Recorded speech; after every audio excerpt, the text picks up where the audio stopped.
Cinema நேயர்களுக்கு அன்பு வணக்கம். வெல்கம் டு எம்டி திரை.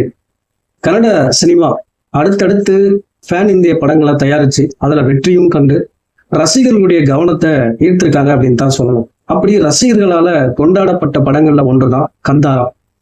கடந்த 2022ஆம் ஆண்டு 15 கோடிக்கு மிகவும் குறைவான பட்ஜெட்ல தயாராகி வெளியான கந்தாரா திரைப்படம் 400 கோடிக்கு மேல வசூல் பண்ணி சாதனை படைச்சது.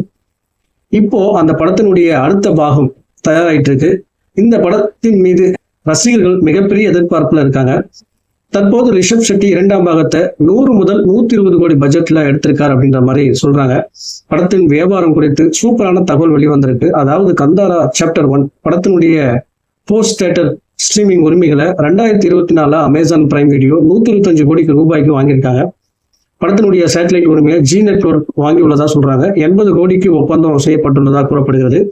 தெலுங்கு திரையுலக உரிமை 100 கோடிக்கும் தமிழ்நாட்டு உரிமை 32 கோடிக்கும் விற்கப்பட்டுள்ளதா சொல்றாங்க. இதன் மூலம் ப்ரீ ரிலீஸ் வியாபாரத்துல பல கோடி இந்த படம் பாத்தீங்கன்னா கலெக்ட் பண்ணிக்கிறதா சொல்றாங்க.